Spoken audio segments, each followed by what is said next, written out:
Bem-vindos ao canal do Instituto Teológico Metanoem, onde o nosso objetivo é discipular para transformar vidas. Paz do Senhor, meu irmão, minha irmã, e se você não se inscreveu no nosso canal, por favor se inscreva e assim você receberá a notificação todas as vezes que for lançada a lição nova, ok? Tem um sininho, dá um clique no sininho, aí fica ligado e fica todas as vezes você recebendo as notificações.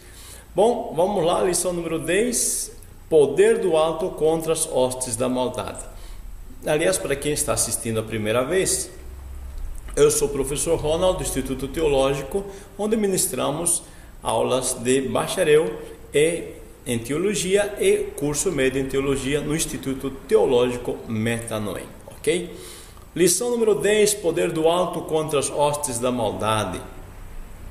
Lucas 24, 49, nosso texto: E eis que sobre vós envio a promessa de meu Pai, ficai, porém, na cidade de Jerusalém, até que do alto sejais revestidos de poder. E a nossa verdade aplicada é: as obras das trevas são demolidas pelo poder de Deus no trabalho de pregação do Evangelho de Cristo. Nossos textos de referências tem Atos 8, do 5 ao 13, e do 18 ao 21. Por favor, você lê aí com calma. Eu vou passando, tá? E já vou para os objetivos. Nós temos 3 objetivos aqui, tá? Primeiro, explicar o contexto histórico de Samaria. Depois, explicar sobre o evangelho entre os samaritanos. E por último, mostrar Filipe em Samaria e Simão o mágico. Veja que o relato do trabalho evangelístico de Filipe em Samaria nos chama a atenção. Por quê? Pelo menos por 2 razões principais. Primeiro, porque por causa da inimizade entre os judeus e os samaritanos, né, que isso vinha se estendendo a longo prazo. E segundo, porque no início Jesus havia dito: não entreis em cidade de samaritanos. Então vamos ver esse contexto histórico, desde a fundação de Samaria, o cativeiro do Reino do Norte e as diferenças entre judeus e samaritanos. Os samaritanos eram os israelitas que se mesclaram com povos estrangeiros durante o período da dispersão das 10 tribos do norte em 722. Você, se já conhece um pouquinho da geografia bíblica, você deve lembrar que enquanto Salomão estava vivo, isso aqui era só um reino, né? Toda a terra da Palestina era só um reino, o reino de Israel. Quando Salomão morre, o filho dele provoca a divisão, ficando o reino de Israel do norte e reino de Judá no sul, ok? Quando falamos da dispersão das 10 tribos, nos referimos justamente a esse reino de Israel na parte superior, a parte norte. Samaria foi fundada pelo pai de Acabe, que é Onri. Onri, rei de Israel, comprou a terra de Semer e deu-lhe o nome de Samaria, justamente em honra a Semer, o anterior dono. E ele fez que Samaria se tornasse, né, a última capital do reino de Israel. Teve outras capitais, tá? Mas Samaria se torna a última capital. O cativeiro do Reino do Norte acontece quando Salmanaser, rei da Síria, sitiou Samaria em 722 e levou para o cativeiro as 10 tribos do norte. Em seguida, Sargão II deu prosseguimento, levando o restante de israelitas e trouxe estrangeiros para povoar a terra, assim havendo mistura de etnias. Essa geração misturada ganhou o nome de samaritanos, ok? Isso é importante você entender, tá? Que quando a Assíria leva esse reino do norte, as 10 tribos, na verdade dispersa elas, tá? Espalha elas em vários locais, não leva só para a Síria, tá? A característica do reino da Assíria nas conquistas será isto: ele espalhar os povos conquistados em várias nações, assim evitando que as nações vencidas reivindicassem seu território. Por exemplo, né, como Samaria, tá, os israelitas do norte foram dispersados em outras nações, tá, em várias outras nações, levados às porções, e dessas outras nações, uma mescla de pessoas veio morar em Samaria, na capital do Reino do Norte, onde era Israel, Reino do Norte. Então agora essa mescla de pessoas, tá, vários tipos de outras raças, de outros povos, se misturam com os judeus, ou com os israelitas, né, melhor dizendo, tá, que tinham ficado no Reino do Norte. Tá? Então essa mistura, aí vai nascer filhos, né, dessa mistura, eles ganham esse nome de samaritanos, ou seja, são os miscigenados, os misturados. Porque havia diferenças entre judeus e samaritanos? Qual era o problema? Veja, quando Israel do sul, né, o reino do sul, tá, o reino de Judá, né, eles voltam do cativeiro da Babilônia, os samaritanos se propõem a ajudar eles, né, em reconstruir a cidade, o templo, tá, mas os judeus recusam a ajuda dos samaritanos na reconstrução do templo pós-cativeiro. E os samaritanos, tá, eles rejeitam parte das escrituras do Antigo Testamento, aceitando somente o Pentateuco. E além disso, os samaritanos construíram seu próprio templo no Monte Gerizim. E os judeus, tá, em 120 a.C., tá, eles vão destruir esse templo que estava no Monte Gerizim, tá? Isso debaixo, né, do líder, né, João Hircano, tá? Judeu, né?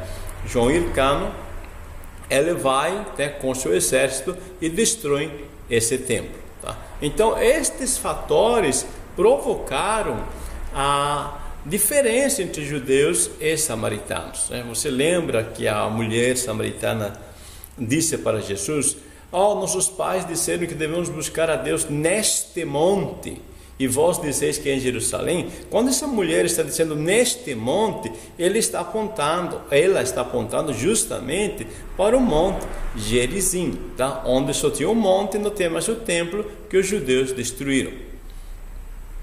O Evangelho entre os samaritanos. Vamos ver Jesus e os samaritanos, o poder de Deus entre os samaritanos e o batismo no Espírito Santo. O Evangelho entre os samaritanos. O relacionamento cristão com os samaritanos começou de forma salutar com o Senhor Jesus e depois continuou com Filipe. Isso é uma parte muito linda que acontece, né? Neste contexto, tá? Jesus disse a palavra de Deus, né, que ele estava assentado à beira do poço quando a mulher samaritana chegou, né? Vamos ver aqui, tá, um desenvolvimento desses pontos. Em uma ocasião que Jesus estava passando por Samaria, tá, e precisava se hospedar, os samaritanos recusaram hospedar Jesus. Já noutra ocasião, em Sicar, devido ao testemunho da mulher samaritana, creram em Jesus e o receberam. Veja só, esta mulher, tá, ela é evangelizada por Jesus, e esta mulher entende que Jesus Cristo é o Messias, ele é o Cristo, e ela vai para a cidade e diz: vinde e vede um homem que me disse todas essas coisas, porventura não é o Cristo? E assim toda a cidade de Samaria veio até Jesus, e eles o receberam, tá? Em outra ocasião, Jesus conta a parábola do bom samaritano, onde Jesus coloca um exemplo a ser seguido, tá? Então isso nos dá uma conotação que Jesus, né, ele se interessa também pelos samaritanos. Outro ponto, parece um contrassenso, é quando Jesus proíbe os discípulos de entrarem em cidades de samaritanos, tá? Mas por que Jesus proíbe? Porque há um momento aqui de gestão, tá? gestão de empresa, quando acontece uma gestão, o líder ele tem que ter foco, tá, no ponto para haver um progresso a longo prazo. E Jesus, como um bom líder, tá, ele está ensinando seus discípulos que deveriam focar na terra já preparada. Então, o Reino do Sul, os judeus, eles já estão com um contexto mais claro em relação, tá, à vinda de Cristo. Eles estão mais claros, tá, em relação às escrituras, às profecias, e justamente Jesus disse: olha, vocês vão se focar, vamos dizer assim, em outras palavras, na terra pronta. A outra terra que precisa ser arada, precisa ser trabalhada, vocês vão depois. E justamente depois da ressurreição, Jesus, tá, pede, né, manda, tá, que seus discípulos possam ir, tá, também evangelizar os samaritanos, ok? Bom, o poder de Deus entre os samaritanos. Filipe foi impulsionado pelo Espírito. Do contrário, não ousaria enfrentar a hostilidade dos samaritanos, né? Você viu que a mulher, né, ela enfrentou Jesus, né, assim, com certa hostilidade, né? E Filipe também poderia esperar isso, tá? Mas o Espírito Santo lhe impulsiona e ele vai pregar a Cristo com poder. E esse poder manifesto através do ministério de Filipe revoluciona a cidade pelo poder de Deus, tá? Então, aquelas pessoas veem maravilhas, milagres que está acontecendo. E quando a igreja vai crescendo lá em Samaria, tá? A igreja de Jerusalém, ouvindo isso, envia para lá Pedro e João. Ao chegarem a Samaria, eles impuseram as mãos sobre os novos crentes e estes receberam o Espírito Santo. Isso aqui é muito lindo, né? Quando as pessoas, né, são cheias do Espírito Santo, tá? É um momento de avivamento pleno em Samaria. E agora nós vamos ver na próxima parte a questão de Filipe em Samaria e Simão o Mágico. Vamos lá, Simão o Mágico, a conversão de Simão o Mágico e a repreensão do apóstolo Pedro. Primeira questão, Filipe em Samaria e Simão o Mágico. Antes da chegada de Filipe a Samaria, ali estava Simão o Mágico, que afirmava ser um grande personagem, enganando o povo com artes mágicas sob a influência do príncipe das trevas, tá? Literalmente aqui, né, ele se autodenomina, né, um grande personagem, ilude as pessoas como se ele tivesse poderes realmente divinos. Então, no meio do avivamento de Samaria, surge a figura de Simão, que se autonomeava grande personagem, tá? Então ele gosta desse título, ele coloca esse título para si, e a população o conhecia como a grande virtude de Deus. Olha só, então isso mostra que Simão se declarava um tipo de representante do ser divino, tá? Não sabemos que divindade, tá? Mas ele se intitula, né, que é a grande virtude de Deus. Então nós vamos ver que existe alguém lá que é impostor, né, que está enganando as pessoas.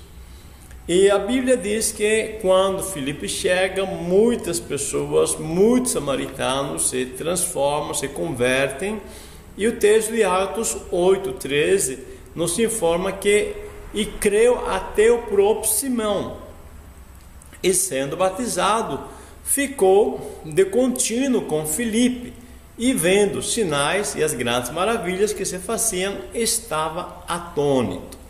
Veja, vamos prestar atenção um pouquinho nesse contexto aqui. O texto diz que ele creu, né? Agora, esse crer, vamos ver aqui que é meramente algo intelectual, tá? Filipe, no momento, não discerne a intenção de Simão.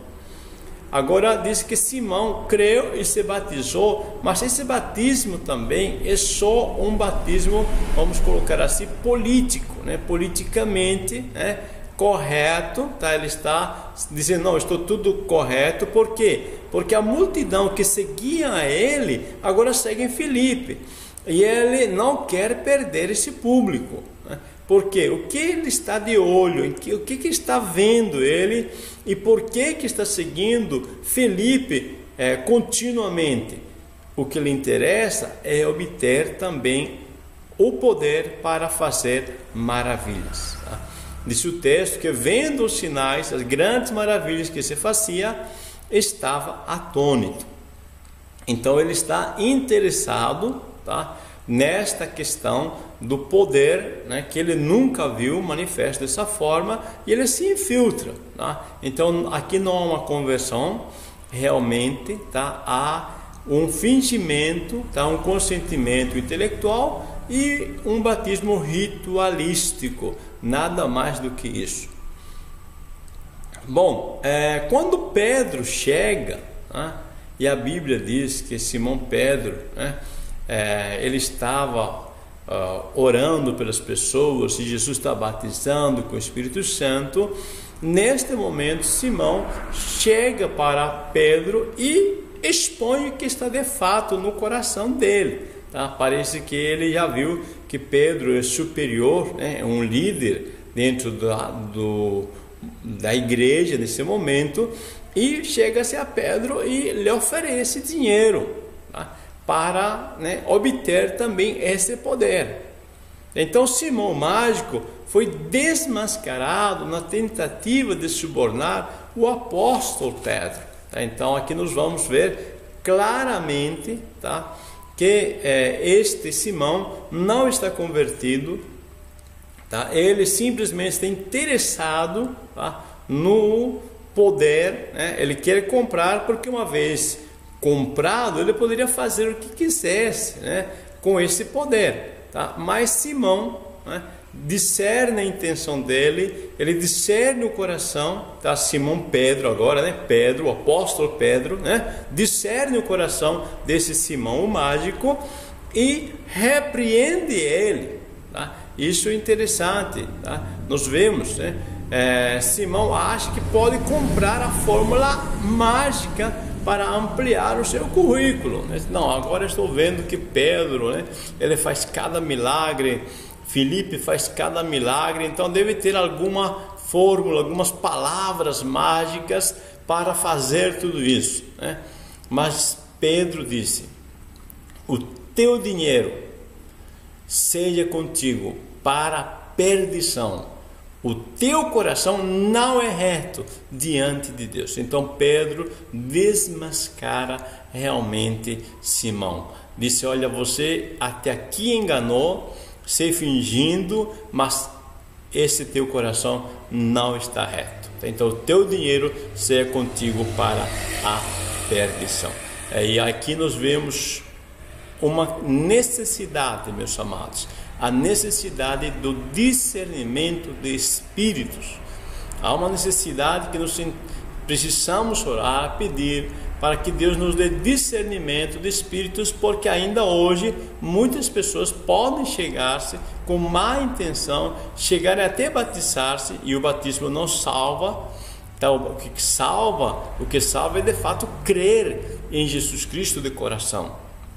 E quando as pessoas não creem de coração, então não estão bem com Deus, não estão salvos.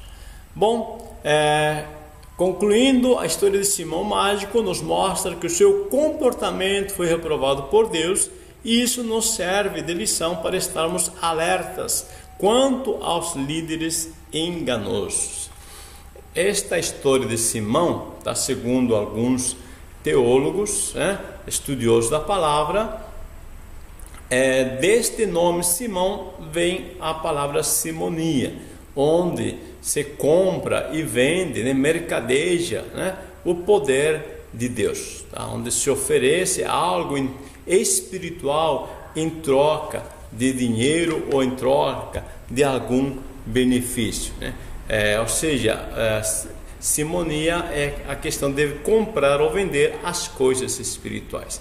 Meus amados irmãos, nós sabemos que tudo que recebemos de Deus é puramente por graça, tá? Não há nada que nós possamos receber de Deus por mérito, seja por recurso financeiro, seja por jejum prolongado, oração prolongada, tá? Nada pode pagar, tá? Uma bênção que Deus nos dá. O que nós recebemos de Deus é puramente graça, tá? Puramente graça, não há mérito, tá? Isso fique bem claro, tá? A questão aqui não é só comprar, né, em troca de dinheiro, tá? Mas também às vezes as pessoas tentam comprar algo de Deus, né, ou ganhar algo de Deus, mediante o seu sacrifício do seu corpo, tá? Seja em jejuns prolongados ou orações prolongadas. Meus amados irmãos, minhas irmãs, tá? Sabemos que devemos orar sim, devemos jejuar sim, mas isto não muda Deus. Deus não muda. O maior interessado em que nós sejamos abençoados é Deus. Essa é a verdade, tá? Antes de você pensar nessa bênção que você quer, Deus já estava pensando. Agora, a oração, né, o jejum, nos prova a nós mesmos que nós queremos de fato essa bênção, ok? Então vamos orar sim, vamos jejuar, mas para agradecer a Deus por aquilo que já tem. A palavra de Deus, disse o apóstolo Paulo, que Deus nos dá muito além daquilo que pedimos ou pensamos, segundo o poder dele que opera em nós. Então é pela sua graça, tá? Nada de tentar negociar com Deus. Amados, explicamos o contexto histórico de Samaria, expomos sobre o evangelho entre os samaritanos e mostramos Filipe em Samaria e Simão o mágico. Deus abençoe você, meu amado irmão, minha amada irmã. Muito obrigado. Compartilhe este vídeo, inscreva-se em nosso canal, tá? Não deixe sem se inscrever, tá? Inscreva-se, tá? E abençoe vidas. Deus abençoe. Uma boa escola dominical para vocês. Obrigado pela vossa atenção.